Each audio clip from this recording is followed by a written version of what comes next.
हाय दोस्तों, उम्मीद है आपका दिन अच्छा चल रहा है। दोस्तों, ये टेक्नोलॉजी, गैजेट, इलेक्ट्रॉनिक्स, ये सभी चीज़ें कितनी अच्छी है ना।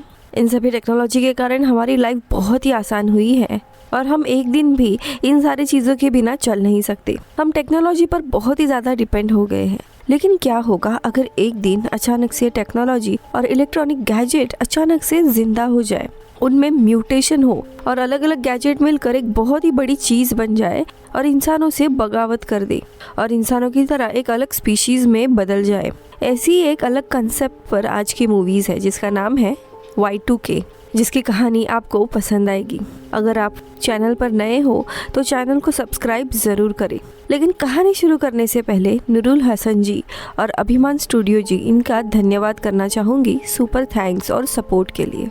मूवी की शुरुआत होती है साल 1999 में। आज 31 दिसंबर है, जहाँ पर हम एक हाई स्कूल के स्टूडेंट एली को देखते हैं। एली अपने दोस्त डैनी के घर पर जाता है, जहाँ पे हमें पता चलता है कि उसकी एक स्कूल की क्रश है, लॉरा। लेकिन एली उसके साथ बात करने में काफी झिझकता है। डैनी उसको समझाता है कि उसे लॉरा से बात करनी चाहिए, पर उसमें हिम्मत ही नहीं होती। जिसके बाद ये दोनों भी VHS शॉप में चले जाते हैं। इस शॉप का ओनर उन्हीं का दोस्त गैरेट होता है, जहाँ पर वो न्यू ईयर की कुछ प्लानिंग कर रहा है। अब शॉप से निकलने के बाद कुछ लड़के उन्हें मिलते हैं जो उन्हें बुली करने लगते हैं। किसी तरह उनसे पीछा छुड़ाकर वो ग्रोसरी स्टोर पहुंचते हैं। अब थोड़ी देर के बाद लॉरा भी वहां पे आ जाती है, जिसे देखकर एली बहुत ही बेचैन हो जाता है। डैनी अब उसको फोर्स करने लगता है कि जाओ, जाकर लॉरा से बात करो। अब हिम्मत जुटाकर एली उसके सामने आ जाता है, लेकिन बात करते वक्त वो बहुत ही नर्वस हो जाता है और लॉरा से उसी के बॉयफ्रेंड जोनास के बारे में पूछ बैठता है। तभी उसे पता चलता है लॉरा और जोनास का ब्रेकअप हो गया है। अब अंदर ही अंदर एली के मन में लड्डू फूटने लगते हैं, क्योंकि उसका अब एक चांस था। वहीं यहाँ पर लॉरा उसको बताती है कि आज न्यू ईयर की पार्टी के लिए वो क्रिस के घर पर जा रही है, अगर चाहे तो ये लोग भी आ सकते हैं। खैर, अब इसके बाद लॉरा और उसके फ्रेंड उस शॉप से अल्कोहल चुरा कर वहाँ से भागने लगते हैं। इसके बाद सब लोग क्रिस की पार्टी में चले जाते हैं। वहाँ पर एली को लॉरा मिल जाती है और वो उसे बात करने लगता है, पर जैसे ही वो उससे बात कर रहा होता है तभी क्रिस वहाँ पे आ जाते हैं। वो लॉरा को अपने साथ लेकर जाने लगते हैं। वही दूसरी जगह डैनी एक दूसरे लड़की के साथ बात कर रहा होता है। जैसे ही वो एली को देखता है वो उसे अपने पास बुला लेता है। अब यहाँ पर वो अपने फ्रेंड का मजाक उड़ाने लगता है, सिर्फ उस लड़की को इम्प्रेस करने के लिए। ये देखकर एली को गुस्सा आ जाता है और वो वहाँ से निकल जाता है। लेकिन इसी बीच में उसको एक रूम के अंदर राइली और एडन दिखाई देते हैं, जो उनके ही स्कूल के स्टूडेंट होते हैं और वहाँ पे वो इंटीमेट हो रहे थे। एली उनको इग्नोर करके आगे बढ़ता है। अब थोड़ी देर के बाद उसे लॉरा मिल जाती है, लेकिन वो क्रिस के साथ होती है और दोनों भी किस कर रहे होते हैं। अब ये देखकर एली को काफी बुरा फील होता है। तभी डैनी उसके पास आता है और अपने गलत बर्ताव के लिए माफी मांगता है, लेकिन एली काफी उदास हो गया था। इसी बीच में अब लाइट ब्लिंक होने लगती है और सबको रैली की एक बहुत ही डरावनी चीख सुनाई देती है। सब लोग तुरंत ऊपर जाते हैं। उन्हें वहाँ पे एडन मरा हुआ मिलता है, साथ ही राइली भी वहाँ बैठी होती है, लेकिन वो बहुत ही ज्यादा डरी हुई थी। इसके बाद क्रिस राइली पर पूरा इल्जाम लगाता है कि उसी ने एडन को मार डाला होगा, लेकिन राइली कहती है कि वो दोनों भी बेड पर ही थे, पर फिर अचानक से लाइट चली गई। तब एडन को मैंने इसी हालत में देखा। इसी के चलते सभी के बीच में ही बहस होने लगती है और तभी अचानक से एक टॉय कार वहाँ पे आ जाती है। अब देखते देखते वो टॉय कार अचानक से मॉडिफाई होती है और उसके हाथ भी होते हैं जो रियल स्टफ टॉय से बने होते हैं। फिर वो एक हेयर स्प्रे निकालता है और एक लड़के के सामने पॉइंट करता है। ये देखकर सभी लोग हंसने लगते हैं। उन्हें लगता है कि कुछ मजाक हो रहा है, पर तभी वो टॉय दूसरे हाथ से एक लाइटर निकालता है और सीधा उस स्प्रे को इग्नाइट कर देता है, जिससे उस लड़के का चेहरा पूरी तरीके से जल जाता है। इसके बाद वहाँ पर पूरी अफरा तफरी मच जाती है। पार्टी के अंदर सब लोग भागना शुरू कर देते हैं। अब लॉरा, डैनियल और एली के साथ होती है और एक के बाद एक लोग मरने लगते हैं। इलेक्ट्रिक चीजों में खुद ब खुद जान आ गई थी और इन सारे बच्चों पर वो अटैक कर रही थी। जैसे एक लड़की पर मिक्सर ग्राइंडर हमला कर देता है और उसे पूरा पीस देता है। ये सब देखकर तीनों भी आगे भागने लगते हैं। तभी उन्हें क्रिस दिखाई देता है, जो लॉरा को अपने साथ लेकर जाना चाहता था, लेकिन लॉरा बिना राइली के वहाँ जाने के लिए तैयार नहीं होती। क्रिस कहता है कि उसको सिर्फ खुद को बचाना चाहिए, दूसरे के बारे में नहीं सोचना चाहिए, क्योंकि जान है तो जहान है। ऐसा कहकर वो अपनी जान बचाने के लिए वहाँ से भाग पड़ता है, लेकिन उसके इस सेल्फ सेंटर्ड नेचर की वजह से ही क्रिस आगे चलकर खुद मारा जाता है। उसका फेस एक इलेक्ट्रिक ओवन के अंदर चला जाता है और वहीं पर वो बेक्ड होकर मारा जाता है। अब एली, लॉरा और डैनियल राइली को ढूंढने लगते हैं और तभी राइली वहाँ आ जाती है, लेकिन जैसे ही वो कुछ पूछने के लिए आगे बढ़ती है, एक दूसरी मॉडिफाइड टॉय कार आकर उसका काम भी तमाम कर देती है, जिसमें एक ड्रिल लगी होती है और वो इन्हीं लोगों की तरफ बढ़ने लगती है। तभी डैनी उसको कुचलकर तोड़ देता है। तभी वहाँ पे वो बुली लड़का आ जाता है जिसका नाम प्रकाश होता है। अब यहाँ पार्टी में सिर्फ 6 लोग बचे होते हैं, डैनी, एली, लॉरा, प्रकाश और 2 और लोग जिनका नाम एस और सीजे होता है। वीडियो में आगे बढ़ने से पहले दोस्तों, आप हॉलीवुड एक्सप्लेन इन हिंदी यानी इस चैनल को सपोर्ट कर सकते हो मेंबरशिप ज्वाइन करके जस्ट फॉर 29 रुपीज में, या फिर वीडियो को सुपर थैंक्स भी दे सकते हो। Thank you so much. अब कहानी देखते हैं। सब लोग इस बारे में डिस्कस करने लगते हैं कि ये सब कुछ हो क्या रहा है। तभी उनमें से एक कहता है कि ये Y2K है और वो Y2K का मतलब समझाता है कि साल 2000 में कंप्यूटर्स और इलेक्ट्रॉनिक चीजों में एक बग आ गया था जो कंप्यूटर को कंट्रोल करके पूरी इंसानियत को खत्म कर सकता है। बेसिकली AI वर्सेस ह्यूमन, जिसमें इंसान मार दिए जाएंगे और दुनिया भर के लोग इसी चीज पर बात कर रहे हैं। इसके बाद सब लोग सोचने लगते हैं कि उन्हें एक ऐसी जगह जाना चाहिए जहाँ पे कोई भी इलेक्ट्रिक आइटम ना हो। अब लॉरा उन्हें एक पुरानी फैक्ट्री के बारे में बताती है जिसमें ना तो कोई कंप्यूटर है ना कोई इलेक्ट्रिसिटी, वहाँ पे वो सेफ रह सकते हैं। तभी प्रकाश बीच में आ जाता है और सबसे बहस करने लगता है, जहाँ उन्हें जल्दी से जल्दी फैक्ट्री पहुँचना होता है, इसलिए सब अपने स्टेक बोर्ड और बाइसिकल ले लेते हैं। वही प्रकाश अपने लिए स्केट शूज चूज कर लेता है। वो आगे निकलने ही वाले होते हैं कि तभी डैनी अपना बैग लेने के लिए दरवाजे के पास जाता है, लेकिन तभी एक रोबोट हैंड उसको पकड़ लेता है और सीधा स्टैब कर लेता है। ये एक ऐसा रोबोट होता है जो सारे इलेक्ट्रॉनिक चीजों से मिलकर बना होता है और वो बहुत ही डेडली अटैक कर रहा है। अब डैनी मरने ही वाला होता है और एलाई उसके पास आता है, बहुत ही ज्यादा इमोशनल होता है और उसे अपने साथ चलने के लिए कहता है, लेकिन डैनी का अब वक्त आ चुका है। एली अपने दोस्त की हालत देखकर बहुत ही रोने लगता है, पर उसे भी अपनी जान बचानी होती है, इसीलिए वो वहाँ से निकल जाता है। अब बाहर आते ही प्रकाश गलती से टकराकर गिर जाता है और वो भी वही मारा जाता है। इन सारी चीजों के लिए उनके पास रुकने का वक्त नहीं होता, इसीलिए बाकी के लोग बिना देर किए पुरानी फैक्ट्री की तरफ निकल जाते हैं। तभी अंदर से वो रोबोट बाहर निकल आता है और प्रकाश के पास से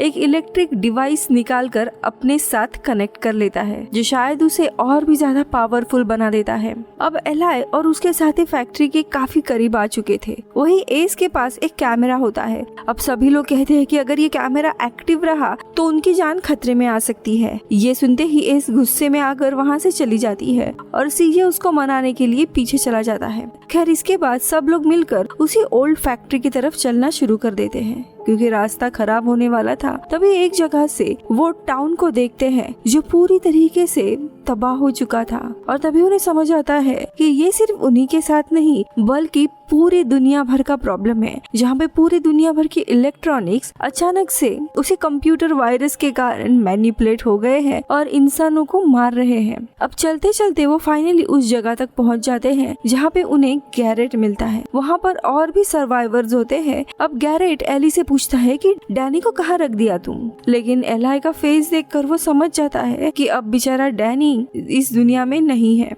अब वहीं पर जोनास भी होता है और लॉरा उसे देखकर हक कर लेती है। ये देखकर एली को बिल्कुल भी अच्छा नहीं लगता क्योंकि उनका तो ब्रेकअप हो चुका था। खैर वो लोग अभी बात कर ही रहे होते हैं कि तभी जोनास को बाहर एक रोबोट दिखाई देता है। जोनास बिना सोचे समझे बाहर जाकर उस रोबोट को अंदर ले लेता है, लेकिन ये दूसरा रोबोट होता है जो उन्हें नुकसान नहीं पहुँचा रहा था। असल में उस रोबोट का जो कंप्यूटर होता है वो एली का था। अब ये जानने के बाद एली के दिमाग में एक आइडिया आता है। अब लॉरा एक प्रोग्रामर थी, इसीलिए वो उसे कहता है कि वो कंप्यूटर को हैक करे और इसी से वो प्रोग्रामिंग बदल सकते हैं, लेकिन फिर भी वो रोबोट को बांध देता है और लॉरा अपना काम शुरू कर देती है। अब लॉरा एक किल कोड बनाने लगती है ताकि इस सिस्टम को वो रोक सके। दरअसल ये एक तरह का वायरस था जो सारे कंप्यूटर में फैल चुका था। तभी वो कंप्यूटर अपना प्लान बताता है। वो कहता है कि इंसानों ने इंटरनेट बनाया था, लेकिन कुछ लोगों ने इसे गलत इस्तेमाल करना शुरू किया,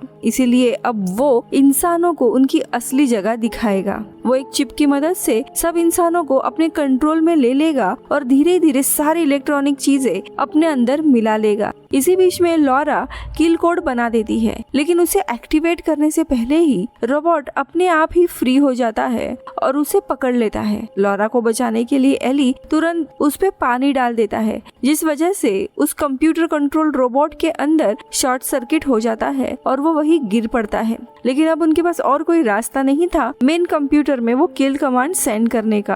अब थोड़ा समय बीत जाता है। अब यहाँ एलाई देखता है कि लॉरा और जोनास साथ है और उनके बीच में सब कुछ ठीक हो रहा है। ये देखकर उसे बिल्कुल भी अच्छा नहीं लगता। अब एली को अपने गुजरे हुए दोस्त डैनी की याद आने लगती है और उसे लगता है कि उस टाउन के बचे हुए लोगों को उसे बचाना चाहिए। लॉरा और उसके पीछे टाइम वेस्ट करके कोई भी मतलब नहीं है, इसीलिए वो सीजे और एस को लेकर वहाँ से निकलने लगता है। लेकिन तभी लॉरा उसे रोकने की कोशिश करती है, पर एलाई उसे कहता है कि अगर डैनी आज जिंदा होता तो वो यहाँ पे चुपचाप नहीं बैठा होता। इसी वजह से उसे यहाँ से जाना पड़ता है।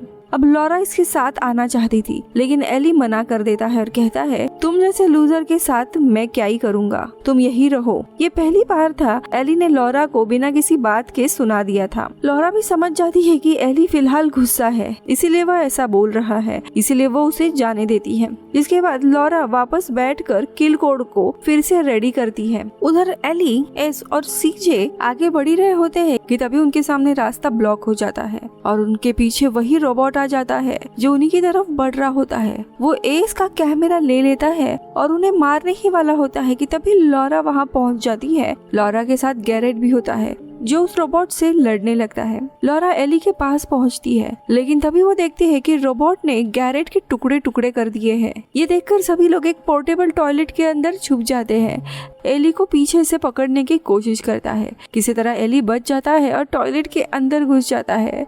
टॉयलेट डाउनहिल स्लाइड होते हुए अचानक से नीचे गिरने लगता है और इसी के चलते सभी लोग बच जाते हैं। अब बाहर आकर वो अपना फेस धोकर आगे बढ़ते हैं। अब वो टाउन की तरफ जाते हैं, जहाँ पे वो गैरेट के VHS स्टोर में पहुंच जाते हैं। वहाँ पर उन्हें एक बंदा मिलता है, फ्रेड, जो कि एक अमेरिकन रैपर होता है। फ्रेड उन्हें अपनी कहानी बताता है कि और वो यहाँ पर छुपकर बैठा हुआ है। लेकिन तभी लॉरा कहती है कि उसने रोबोट को रोकने के लिए एक किल कोड बनाया है कि पूरा रोबोट सिस्टम एक नेटवर्क से कनेक्टेड है और अगर वो कोड उस नेटवर्क में इंजेक्ट कर दिया तो ये सब कुछ खत्म हो जाएगा। वो नेटवर्क हाई स्कूल से ऑपरेट हो रहा है। जिसके बाद वो सभी चुपके से हाई स्कूल पहुंचते हैं। वहाँ पे एक बड़ा कंप्यूटर हब होता है जो सारे कंप्यूटर को कंट्रोल कर रहा है। तभी एक मिनी रोबोट वहाँ पर आता है और फ्रेड पर अटैक कर देता है, लेकिन सीजे बीच में आकर उसे बचा लेता है। पर इसी वजह से सीजे खुद बहुत ही ज्यादा इंजर्ड हो जाता है। उस मिनी रोबोट ने सीढ़ी से हमला किया था,